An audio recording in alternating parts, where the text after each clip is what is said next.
الحمد للہ رب العالمین والصلاة والسلام علی سید الانبیاء والمرسلین اما بعد فاعوذ باللہ من الشیطان الرجیم بسم اللہ الرحمن الرحیم یعلم ما بین ایدیہم وما خلفہم ولا یحیطون بہ علما صدق اللہ العظیم۔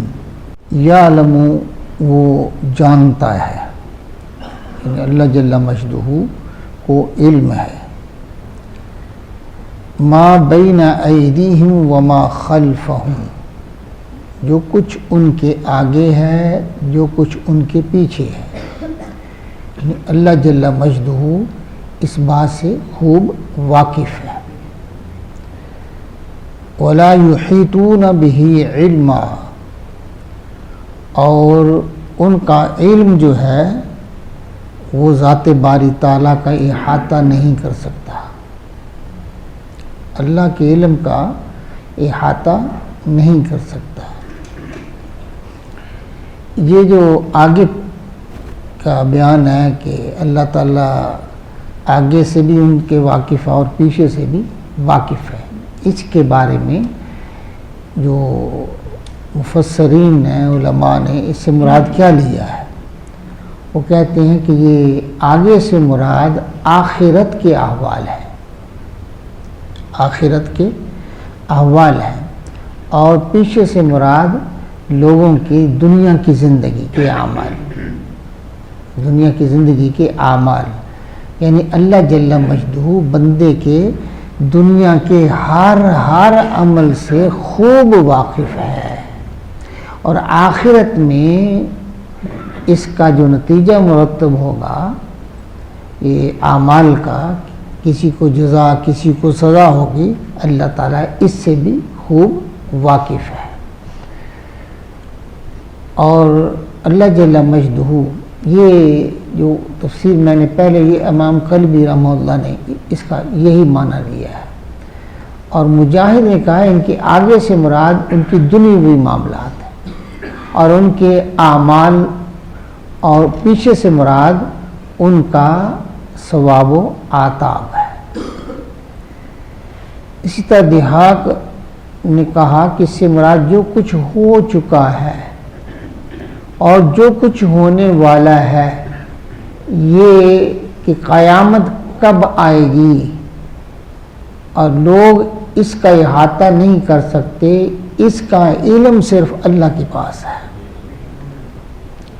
یہ کچھ جو ہے نا وہ تفسیریں اس کے بارے میں ہیں کہ آگے اور پیچھے سے مراد کیا ہے۔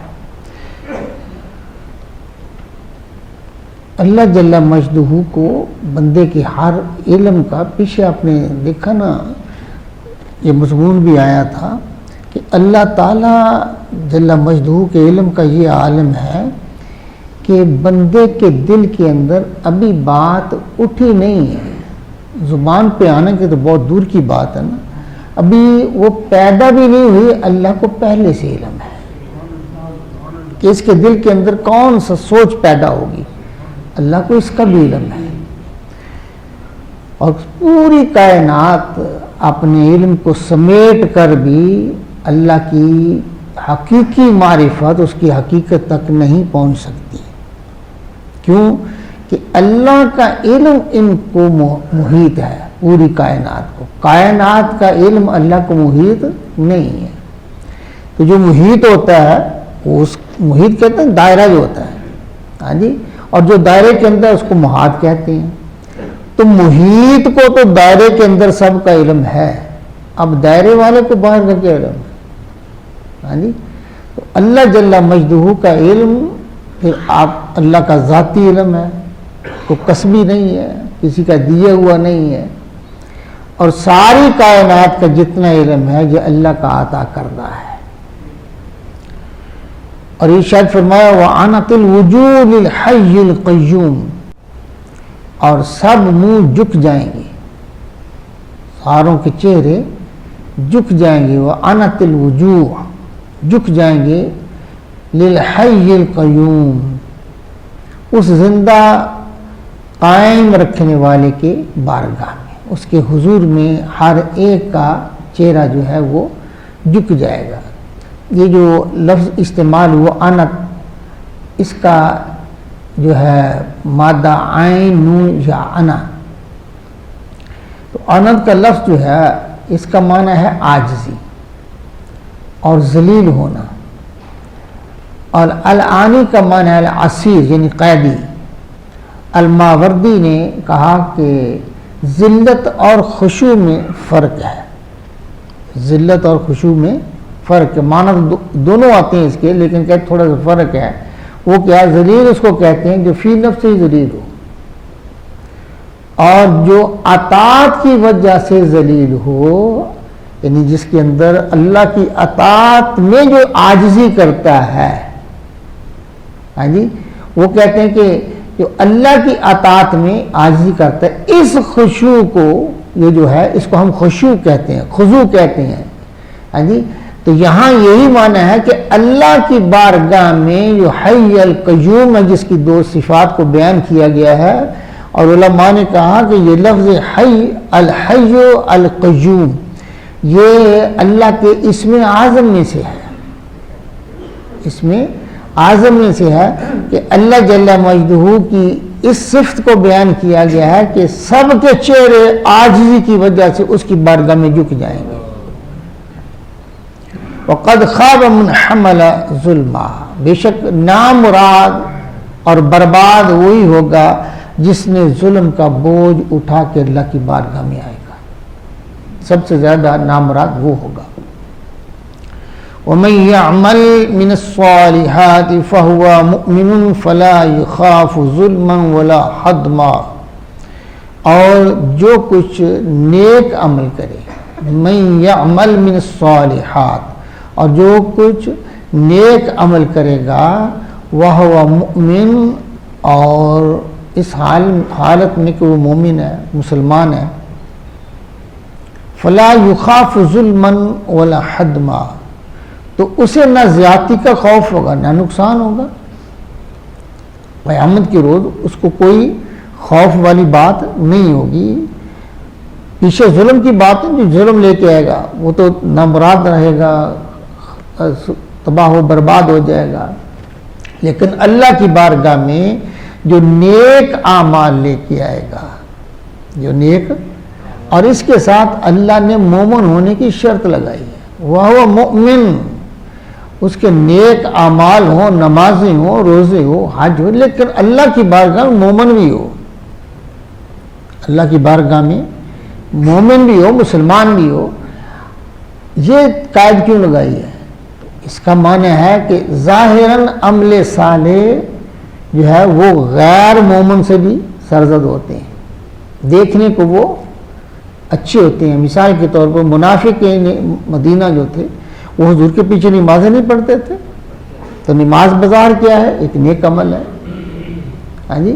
حضور کی مجلس میں نہیں بیٹھتے تھے، لیکن حضور کی مجلس کا کتنا فیض ہے کہ حضور کی مجلس میں بیٹھنے والا اللہ اسے مقام صحابیت عطا فرماتا ہے۔ یہ سارے نیک اعمال ہیں نا، لیکن ان کے نیک اعمال جو ہیں وہ مومن نہیں تھے، وہ مومن نہیں تھے۔ فرمایا مومن ہوگا تو پھر وہ نیک اعمال لے کے آئے گا، تو اس کی برکت سے، نیک اعمال کی برکت سے اس کو کوئی خوف نہیں ہوگا، اس کے ساتھ زیادتی ہو یہ نہیں ہوگا، اور نہ ہی اسے کوئی نقصان ہوگا، یعنی اس کے اعمال میں کوئی نقص نہیں ہوگا، بلکہ اللہ تعالیٰ اس کے اعمال میں مزید برکتیں عطا کر کے اللہ اس کو جنت میں جگہ عطا فرما دے گا۔ وَكَذَلِكَ أَنزَلْنَاهُ قُرْآنًا عَرَبِيًّا وَصَرَّفْنَا فِيهِ مِنَ الْوَعِيدِ لَعَلَّهُمْ يَتَّقُونَ أَوْ يُحْدِثُ لَهُمْ ذِكْرًا، اور اسی طرح اللہ فرماتا ہے کہ ہم نے عربی قرآن اتارا، عربی قرآن اتارا ہے، وَصَرَّفْنَا فِيهِ مِنَ الْوَعِيدِ، اس میں طرح طرح کے عذاب کے وعدے دیے ہیں، لَعَلَّهُمْ يَتَّقُونَ، تاکہ وہ ڈر جائیں، ان میں ڈر پیدا ہو، اور يُحْدِثُ لَهُمْ ذِكْرًا، یا ان کے دل میں کچھ سوچ پیدا ہو، ذکر پیدا ہو۔ یہ اللہ تعالیٰ نے دو قرآن مجید فرقان حمید کی دو صفات کو بیان کیا۔ ایک تو یہ فرمایا کہ ہم نے اس کو عربی زبان میں نازل کیا قرآن کو۔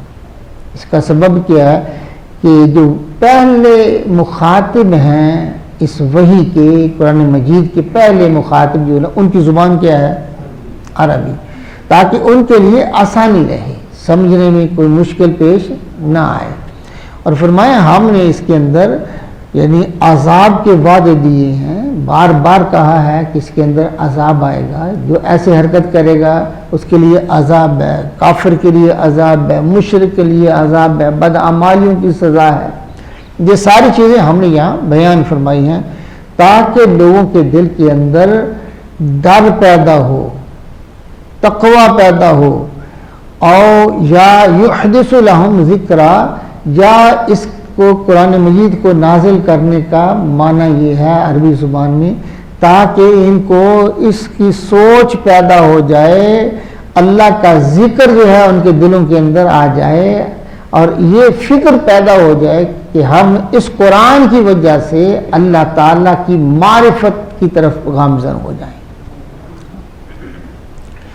فَتَعَالَى اللَّهُ الْمَلِكُ الْحَقِّ وَلَا تَعْجَلْ بِالْقُرْآنِ مِنْ قَبْلِ أَنْ يُقْضَى إِلَيْكَ وَحْيُهُ قُلْ رَبِّ زِدْنِي عِلْمًا۔ اور فرمایا کہ تو سب سے بلند ہے اللہ، فتعال اللہ، سب سے بلند ہے اللہ، الملک جو مالک ہے، بادشاہ ہے، بادشاہوں کا بھی بادشاہ ہے، ہاں جی، الحق سچا بادشاہ ہے، سچا بادشاہ ہے، یعنی کیا معنی کہ جس کی بادشاہی میں کسی کو شک ہی نہیں ہے، کسی کو شک نہیں ہے اس کی بادشاہی میں، سچا بادشاہ ہے اللہ تعالیٰ سب سے بلند۔ وَلَا تَعْجَلْ بِالْقُرْآنِ، اور اے محبوب آپ قرآن میں جلدی نہ کرو، وَلَا تَعْجَلْ بِالْقُرْآنِ، قرآن میں جلدی نہ کرو، من قبل اس سے پہلے، أَن يُقْضَى إِلَيْكَ وَحْيُهُ، کہ جب تک اس کی وحی تمہیں پوری نہ ہو لے۔ یعنی حضور علیہ الصلوۃ والسلام دیکھیے یہ ایک بہت بڑا منصب تھا، وحی کا حمل جو ہے اس کا اٹھانا، وحی کا اس کو یاد رکھنا، یہ نبی کا بہت بڑا ایک یعنی بہت بڑا یہ مشکل معاملہ جسے کہتے ہیں، ذمہ داری تھی، بہت بڑی ذمہ داری تھی۔ تو جبریل علیہ الصلوۃ والسلام آ کے قرآن مجید کی وحی لے کے آتے تو حضور ساتھ ساتھ اس کو یاد فرماتے، زبان سے جلدی جلدی یاد فرمایا کرتے تھے۔ کیا خیال؟ اس لیے کہ کہیں یہ بھول نہ جائے، مس نہ ہو جائے، اس میں سے اللہ کی کوئی بات مس نہ ہو جائے۔ اب یہ جلدی جو تھی یہ کس لیے تھی؟ یہ اللہ کی محبت میں اور اپنی جو ذمہ داری ہے اس کو پورا کرنے کی خاطر، یہ اس لیے حضور علیہ الصلوۃ والسلام اس میں جلدی فرمایا کرتے تھے، ساتھ ساتھ پڑھتے تھے۔ اور بعض نے یہ سمجھا کہ جی یہ آیت اس لیے نازل ہوئی تھی کہ حضور توجہ نہیں فرماتے تھے، حضور توجہ نہیں کرتے، اس کو یاد کرنے کی طرف تھی، وہی کی طرف توجہ نہ تھی۔ یہ انتہائی جہالت والی بات ہے۔ یہ اصل میں ہے کہ محبوب دیکھیے کیا سب وَلَا تَعْجَلْ بِالْقُرْآنِ، قرآن میں جلدی نہ کیجئے، من قبل ان یقضی الیک وحیہ، جب تک کہ وہی پوری بیان نہ ہو جائے۔ اور ایک جگہ نا اللہ تعالیٰ نے ارشاد فرمایا محبوب تو تیز تیز اپنی زبان نہ ہلا، ہاں جی، ہم تجھے ایسا پڑھائیں گے کہ تو بھولے گئی نہیں، سنقرئک فلا تنسیٰ، محبوب ہم خود آپ کو پڑھا دیں گے تاکہ آپ بھولے نہ، ہاں جی۔ تو یہاں بھی اللہ تعالیٰ اسی جو ہے نا فرما رہا محبوب اتنی جلدی کی ضرورت نہیں ہے، تو سن لے، اس کو یاد رکھانا ہمارا کام ہے، اس کو تیرے دل کے اندر محفوظ کرنا یہ ہمارا کام ہے۔ ہم نے تیرے دل کو بنایا اتنا خوبصورت ہے، ہاں جی، تیرے دل کو سب سے اعلیٰ سماعت تمہیں عطا فرمائی ہے، سب سے اعلیٰ دماغ آپ کو عطا فرمایا ہے، سب سے اعلیٰ دل آپ کو عطا فرمایا ہے، سب سے خوبصورت آنکھیں تجھے دی ہیں۔ محبوب تیرا سراپا میں نے بڑا خوبصورت اور بڑی صلاحیتوں کو والا بنایا ہے، تجھے اس طرح یاد کرنے کی ضرورت نہیں ہے، تو سنتا چلا جا، دل میں اتارنا میرا کام ہے۔ ہاں آگے فرمایا وَقُلْ رَبِّ زِدْنِي عِلْمًا، محبوب اللہ کی بارگاہ میں عرض کرو نا کہ باری تعالیٰ میرے علم میں اضافہ فرما، میرے علم میں۔ اب مفسرین نے بہت خوبصورت ایک مفسر نے بات لکھی ہے، وہ کہتے ہیں کہ آپ غور فرمائیں کہ جب موسیٰ علیہ السلام نے دعا کی اے اللہ میرے علم میں اضافہ فرما، اللہ نے انہیں حضرت خضر علیہ السلام کے پاس بھیج دیا، خضر کے پاس بھیجا، ہاں جی، لیکن اپنے محبوب کو خود اللہ فرما رہا محبوب تو کیا دینا، اے اللہ میرے علم میں اضافہ فرما دے، ہاں جی، الرحمن علم القرآن، الرحمن علم القرآن، رحمان ہے جس نے آپ قرآن سکھا دیا ہے۔ محبوب تجھے کسی کے پاس جانے کی ضرورت نہیں ہے، تیرا استاد کوئی نہیں ہے، تجھے سکھانے والا میں رحمان خود ہوں۔ اور علمک ما لم تکن تعلم، اور محبوب ہر وہ بات میں نے تجھے سکھا دی جو تیرے پاس تھی نہیں، پہلے نہیں تھی، میں نے سارا علم عطا فرما دیا، اور جتنا ممکن تھا مخلوق کے لیے علم،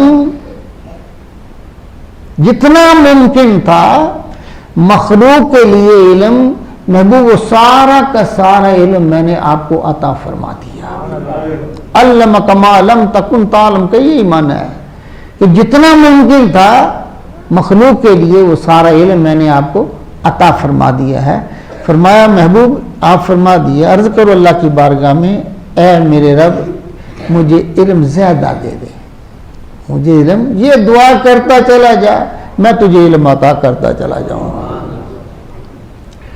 وَلَقَدْ عَهِدْنَا إِلَىٰ آدَمَ مِنْ قَبْلُ فَنَسِيَ وَلَمْ نَجِدْ لَهُ عَزْمًا، اور بے شک ہم نے آدم کو اس سے پہلے ایک تاکیدی حکم دیا تھا۔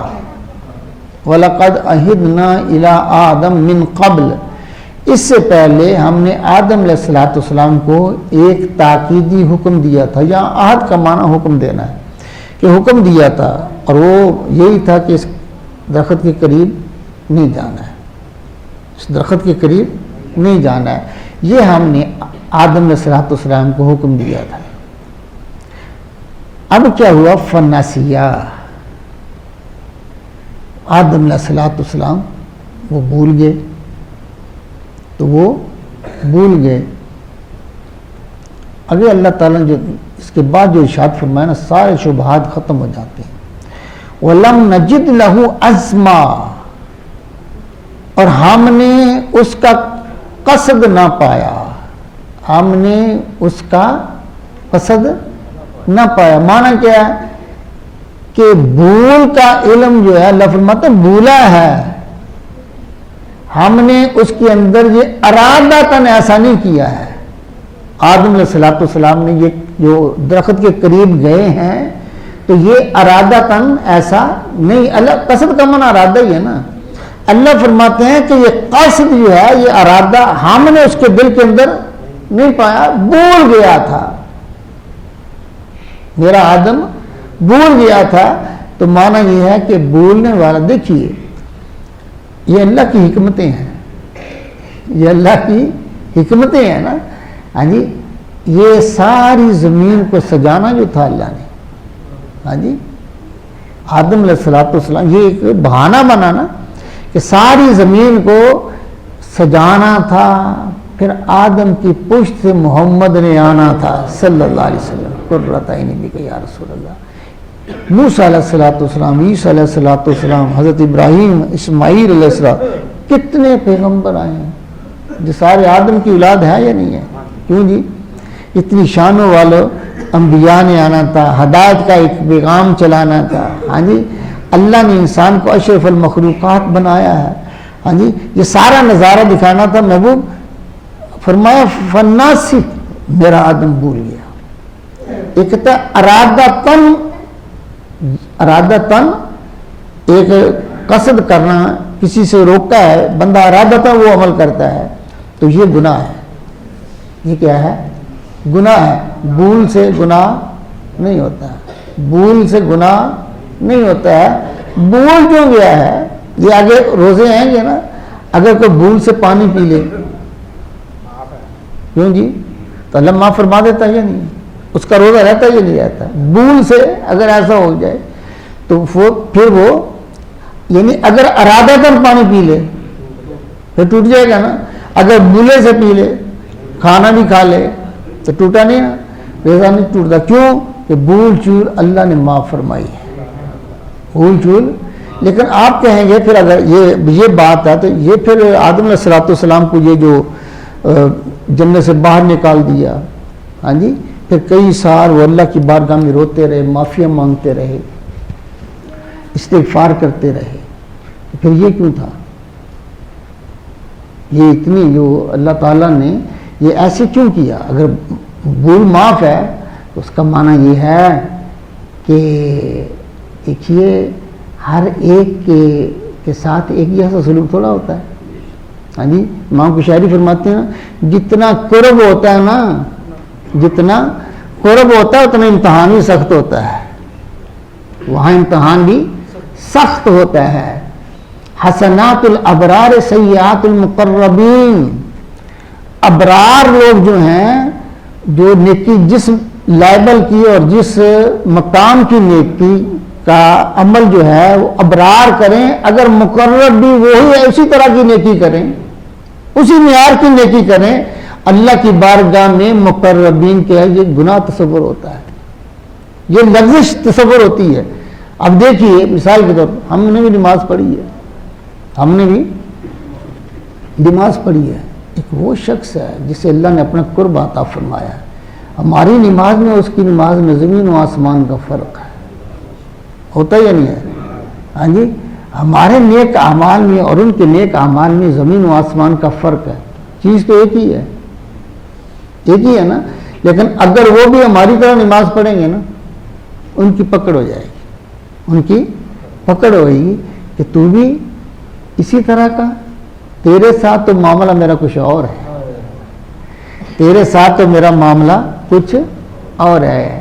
اس طرح سمجھنے کی ایک مثال میں دیتا ہوں. وہ مجنو تھا نا، مجنو، ہاں جی، تو اس کی لیلا جو ہے وہ حکایت آتی ہے کہ وہ بیمار ہو گئی تو حکماء کہنے لگے اس کو خون کی ضرورت ہے. تو آپ نے سنا ہوا کہ خون دینے کے لیے چوری کھانے والے کچھ اور تھے، خون دینے والے کوئی اور تھا. اب وہ بعد میں جب وہ تندرست ہوگی نا تو اس نے نیاز کا پروگرام بنایا وہ کھانا تقسیم کرنے کے لیے. اب وہ سارے مجنو جو ہے نا اسی لائن میں لگے ہوئے تھے لوگ. جب آئے تو دیکھا کہ ہر ایک کو وہ دے رہی ہے. جب اصلی مجنو کی باری آئی نا تو اس نے اس طرح سے اس کا کاسا گدائی ہاتھ مارا، توڑ دیا. کاسا گدائی اس کا ٹوٹ گیا، نیاز بھی نہیں دی. اب کیا ہوا کہ مجنو اس سے وجد کرنے لگا. مجنو تو لوگ کہیں تو پاگل ہی ہے نا، مجنو ہے. دیکھو ایک تیرا ساروں کے سامنے تیری بے عزتی کر دی، تجھے نیاز بھی نہیں دی، تیرا کاسا گدائی بھی توڑ دیا، اور یہ کیا کر رہا ہے؟ کہیں تو بےعزتی ہوگی. اسے کہا تمہارا کیوں نہیں توڑا؟ ہاں جی، یہ بتاؤ نا، تمہارا کیوں نہیں توڑا؟ میرے ساتھ کوئی تعلق ہے تو ٹوٹا ہے نا، ہر ایک کا نہیں ٹوٹتا. تو یہ بات ہے معیار کی. کیا ہے؟ معیار کی. اللہ فرماتے ہیں کہ ہم نے حضرت آدم کے دل کے اندر قصد نہیں گناہ کا تھا، بھول گیا ہے. اللہ سے دعا ہے اللہ تعالی ہم سب کی حاضری قبول فرمائے. وآخر دعوانا الحمدللہ رب العالمین.